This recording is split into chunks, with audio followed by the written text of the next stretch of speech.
Hi, Mia here. Welcome to Firewave Wellness, your digital platform for healing, vitality, and holistic health.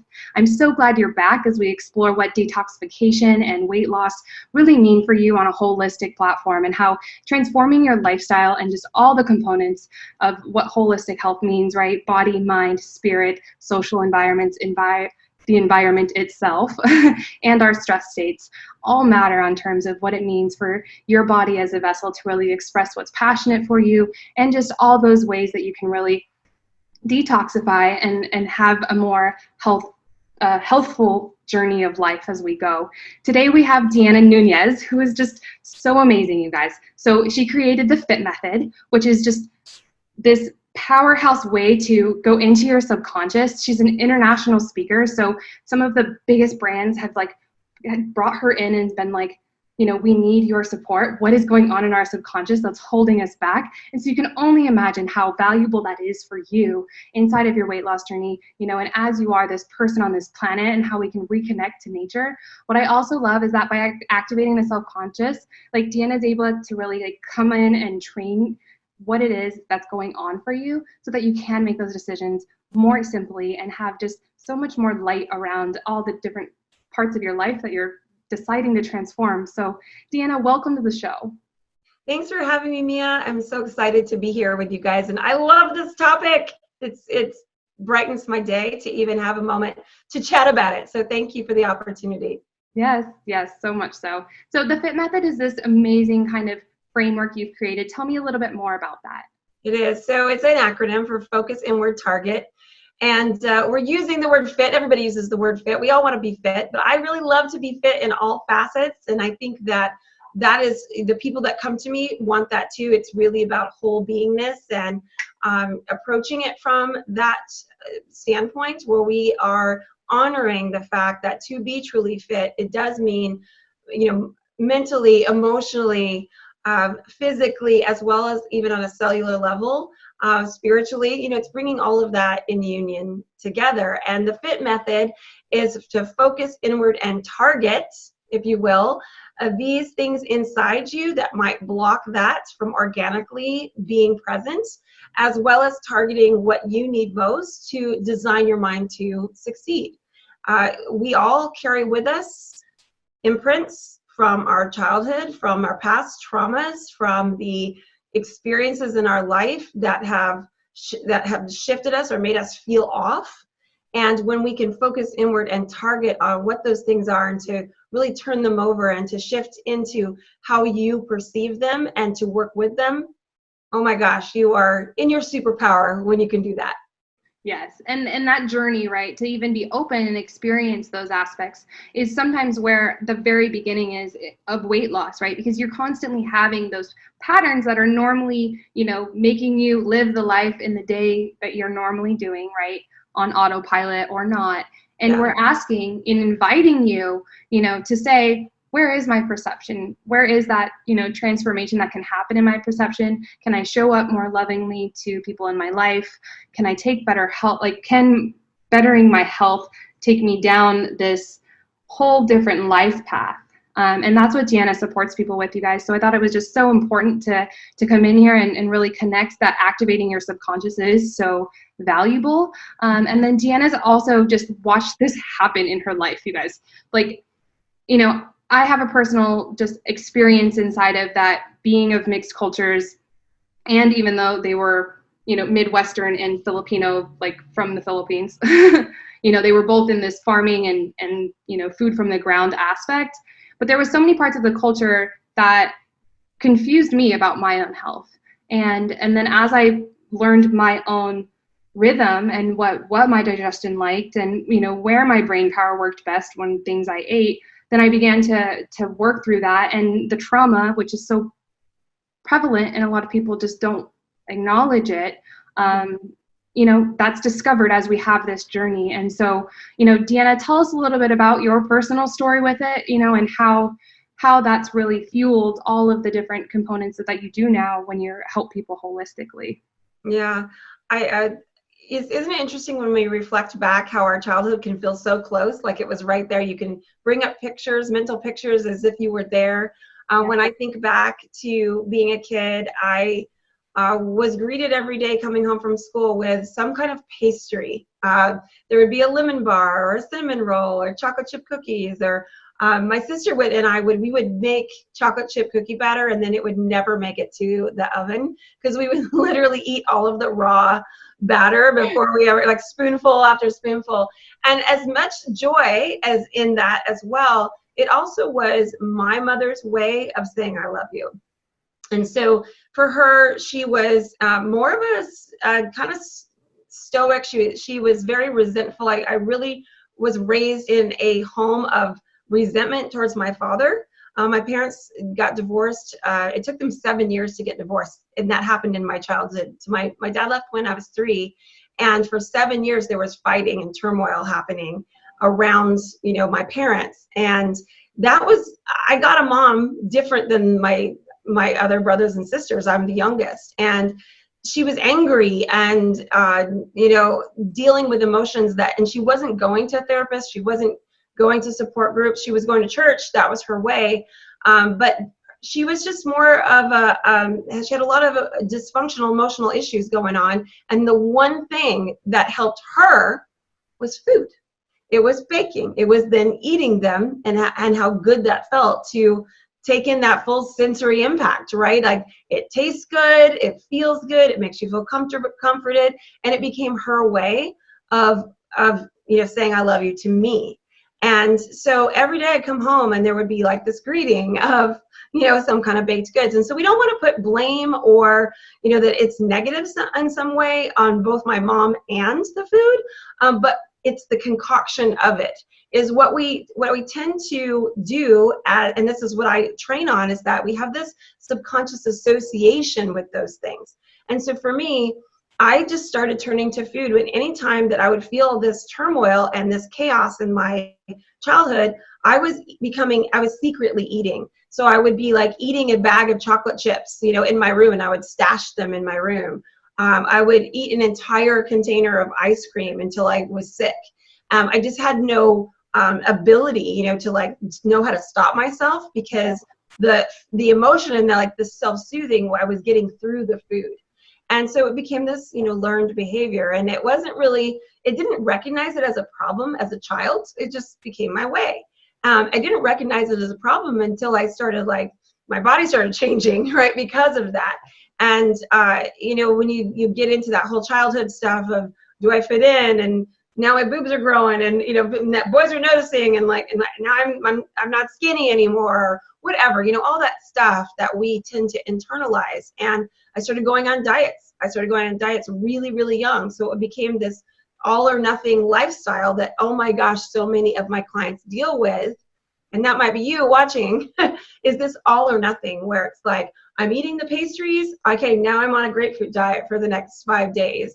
And I would do that and hide it from my mom. And so it became this very dysfunctional way of being all the way up until I was about 30 years old. When I then went through hypnotherapy training, I was, 28 when I started with that. And oh my gosh, that broke my entire world open to where I started to realize these unconscious associations that I now train on, where I go, oh my gosh. And here's where it started. Mia, this is so crazy.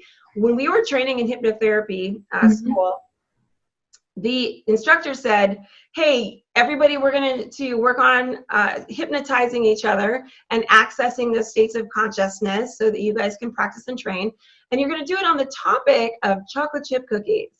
And is, for most people, that's like, oh, what a happy, topic. And that's not going to dredge up anybody's wow, and we're all trainees. So we're prepared for that. And sure enough, for me, that's exactly what happened. It was like, crack that baby open, of this very deep emotional piece for me. And my poor girl that I was training with was like, I don't know how to handle this, because I went into tears and it was bringing up all of this emotional stuff for me.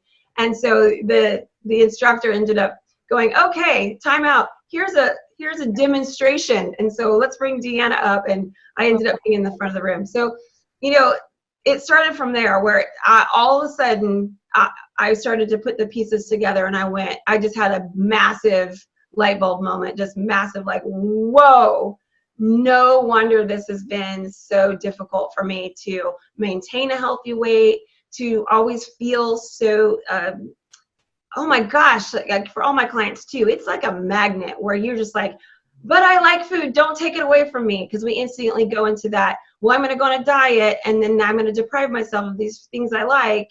And then, but what we're really depriving us from is what we've associated the food to be for us. Yep. That's the big light bulb moment. That's where the healing starts to really begin. And what I want to kind of share with people really quick from what you've said is, you know, if you're in a household where you both have those health goals or things like that, right? Just as much as Deanna was in a room and there was multiple people and, you know, her instructor assumed that cookies would be the easiest kind of first step to do hypnotherapy on, right? Like, we don't know what people are holding into. And so that's where, you know, taking the space to not only see yourself, but then to honor other people as they're going through that journey, right? Because we don't know, you know, like for me, like angel food cake with chocolate frosting on it means something that, like, my mom, who also my brother has the same birthday, like I take myself back to that memory, you know. But for her, when she goes to those memories, you know, she has a completely different relationship with it because it was like a access financial thing. Like, and I had no idea about that, you know, but those are just examples that, like, you know, we do carry that emotional impact around it. And, you know, Deanna, so what liberated, you know, like what was that journey like for people that are suddenly like, oh, wow, that I have one of those, you know? Yeah. So for me, in my personal story, I started to put all the pieces together, and then I just became relentless to figure myself out. It also coincided with being a young single mom at that time, and I had such internal depth to want to do right by my child and to like not mess him up, you know. I felt so messed up by my mother and just her reactions in life, but I have, and just so everybody knows, I have forgiven. It's so good. It's so good to go through the emotional process. But I was scared. I had this fear of like, I don't want to be like my mom. I don't want to be like that. And I then had this huge responsibility of knowledge of realizing I really very well could be if I didn't break this generational pattern. And it became just my mission. And oh my gosh, like when you take on a mission, a whole, like it becomes all your intrinsic motivation comes up, and you're able to do things you never thought you could do, and you become so interested in learning, and that's what happened for me. And I completely shifted everything in my subconscious. I turned over every stone, if you will, and I wanted to understand what I've made things mean that it doesn't have to. And I think that's a really great takeaway for everyone listening right now, is such a good coaching prompt to write in your journal, what have I made it mean that perhaps it doesn't? That you just shift that in your mind. What have I made it, and journal on that. For me, I can simplify it with that question. I went on that journey, and I was able to completely change how I relate to food, how I relate to motivation, you know, how I relate to my own confidence in myself of, can I really keep this up? Because I was a person that is used to going on a diet, going back to the old way of eating, going on a diet, going back to the old way of eating. And I think so many of people out there, and I know the clients that come to me, they have that condition with inconsistency. That's their way of, they're used to being inconsistent, and then they blame themselves for being inconsistent. And so that's one of the major things that we work on together. But I was able to, I want to say the word heal, I was able to heal all those things and really reconnect the dots on a subconscious level, so that from the core, I say, I put here in my heart, but it's like mental and physical, right? Or mind and body connection. From the core, make those deep internal changes, so that then the habits that you put on top of it, they just become easy. They become easy. You know, it's not, and I think so many are looking at, okay, what habits do I need to have? And they look at the outside and just get on the very realm of what you need to be doing. But I would invite everyone to start to honor yourself more and trust this process, that start in and go out, because then it's so those habits really just fall into place. So I want to just include, Mia, too, that one of the stories that I shared with you when we first talked was, and it became so poignant, and it's also in my book, and I want to just really honor my mom. My mom ended up passing away 7 years ago of depression, obesity, and poor self-care.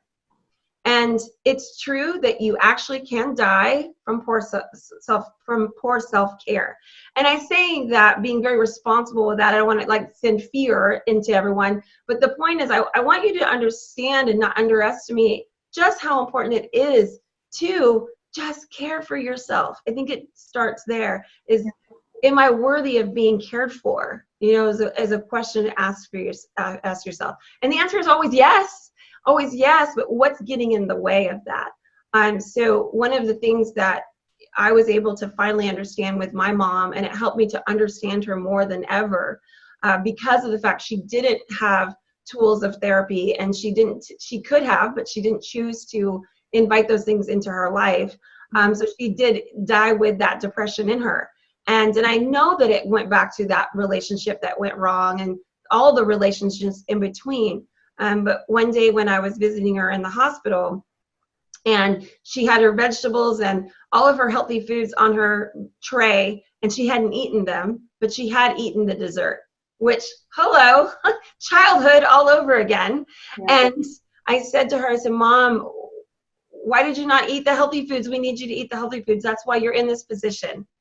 Ouch. That's the coach daughter came in, and not the compassionate daughter, right? But it was like, it frustrated me because I was so worried and fearful for the position she was in with her declining health. And she's literally in the hospital. And she said, Deanna, when you haven't had sex in 27 years, apple pie tastes really good.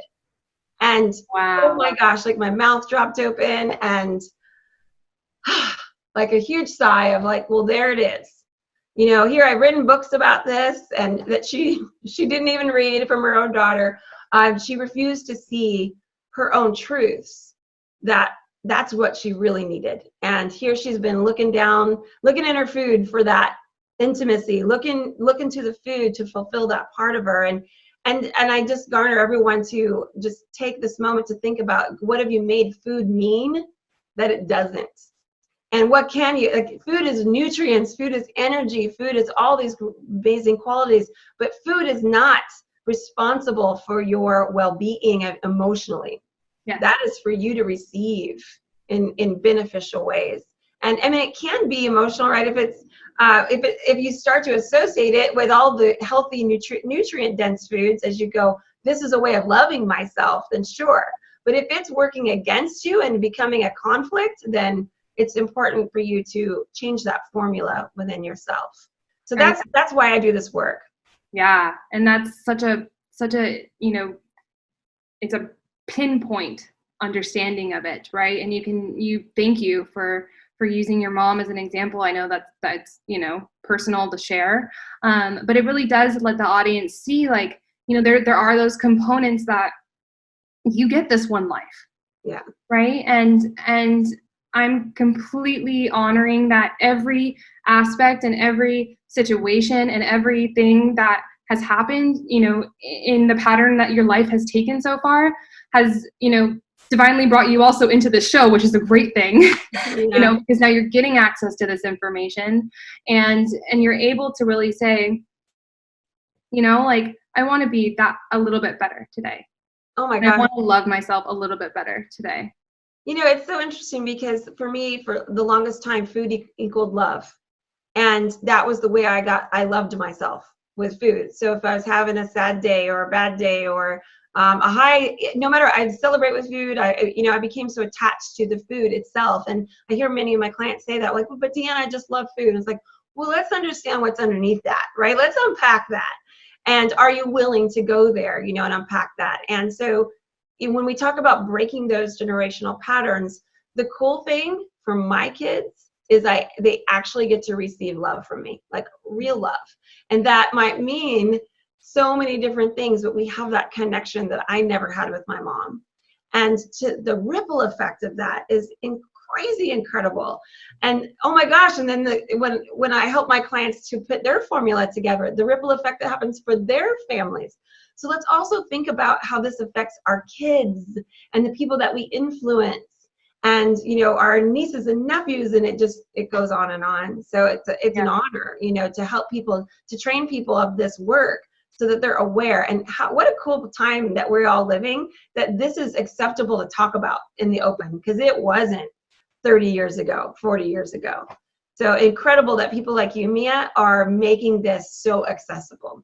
Yeah. And it's, finding it for myself, and just honestly, it was, mental health. It was a like, I need to figure out how to be okay, and Right? for people, that's a start. Like, that's your starting point. Like, everyone's starting point is different, and we've said it before, like, there is no actual perfect finish line where suddenly you're going to be magically different. Like, we're all in this every day, but what I can tell you is that when you are from this light space, or this, connected space, that you really understand that you are an animal on this planet, and our species has evolved so much and given us so much stuff, also means that we have access to, a lot of information that can overstimulate us, that can make us feel like we don't have time to do this. And then we don't have time not to. Yeah. And that's like, well, that's what I was going to say is, like, your story is like, then we're in the hospital and we're spending time doing it. Yeah. Right. So, my whole thing and how I operate my life, and it's just how I do it is, like, if I died tomorrow, if I was on my deathbed, like, what was that legacy, right? Like, what was the impact? Like, and even if it is, from your internal struggles and your internal transformation, and then you go share that with someone and that's an impact, like that's the amazing things that are really going on in our society now. And the internet gives us access to, like, really have a voice, and speak up so that people can feel that they're not alone, right? Like, that's this whole point. Yes. One of the offerings that I have my clients experience is called Vision Quest. And it is a session where they get to experience what is it like as I travel through the rest of my life, as if that we use the power of visualization and at a deeper connection. When you're in a hypnotic state, you are in that mode below reasoning and analytical.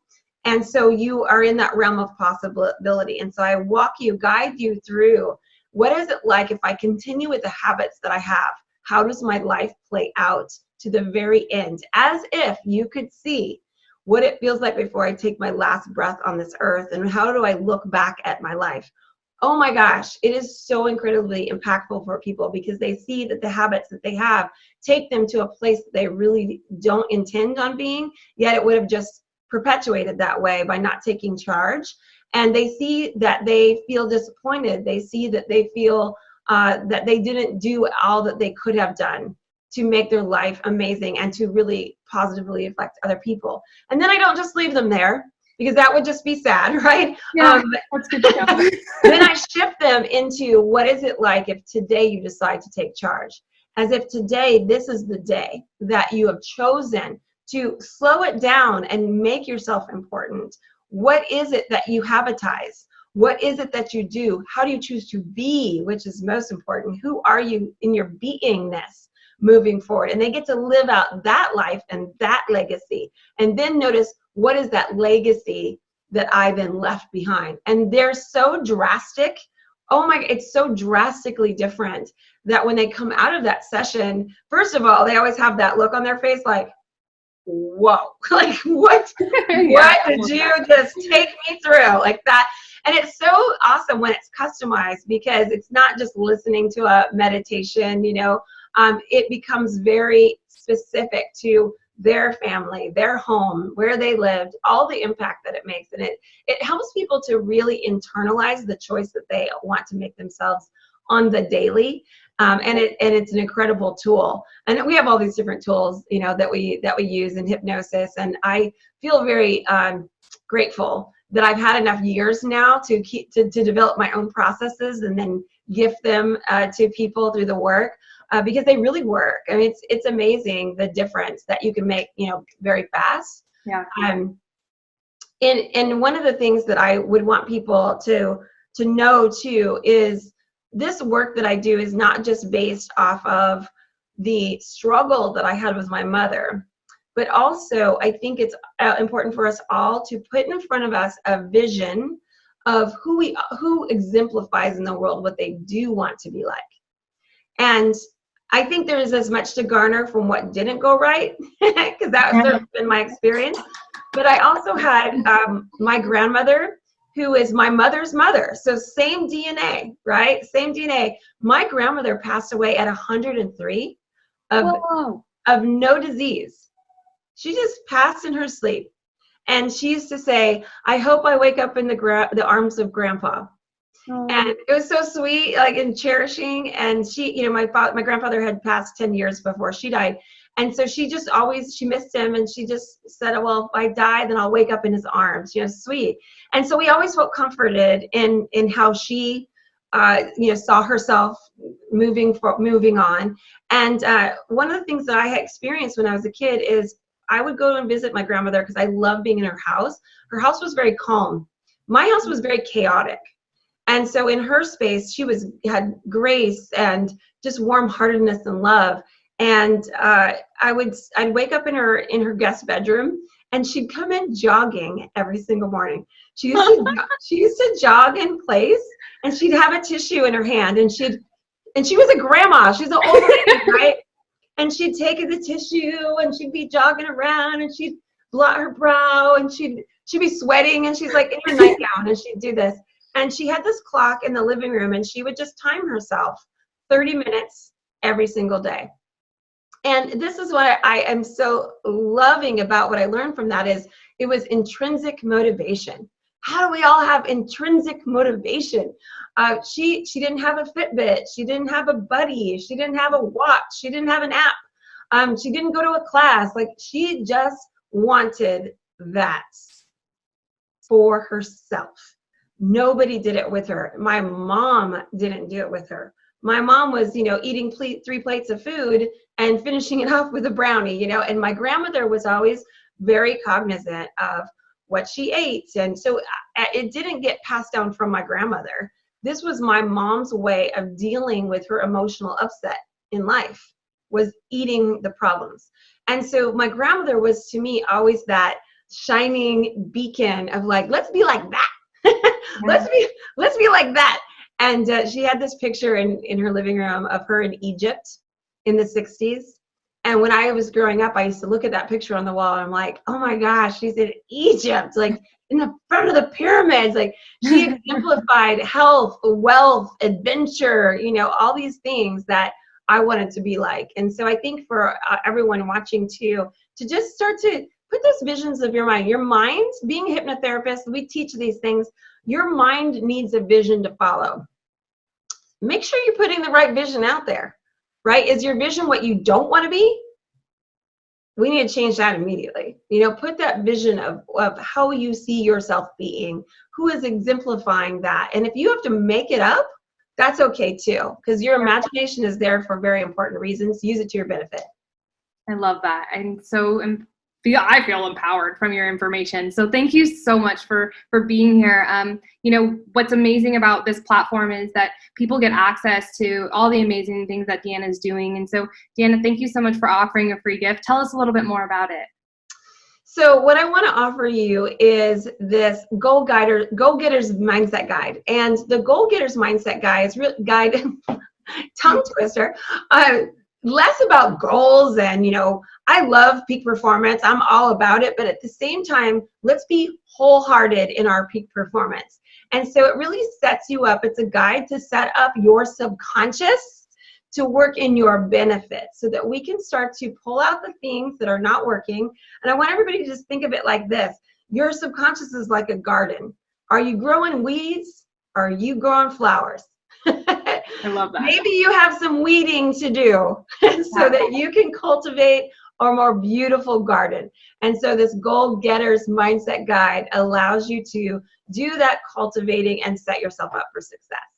It's so beautiful. And I want to tell people that, you know, it's the weeds in your garden, right? Like, that's neglect. And neglect is costing you your health. It's costing you how you show up every day. It's costing you what's really possible in giving you the most fulfilling relationships, and you being in authenticity with yourself and not having to feel like the world is so like at me all the time, Right. you know? Yeah. And so thank you so much for sharing that, Deanna. It's been a pleasure to have you on the show. Thank you for having me, Mia. I appreciate your time and the exposure to the audience, because I love this work, and I'm excited to more people to be exposed to it. So thank you for having me. All right, everybody go get your Go-Getters Guide, and we'll see you soon.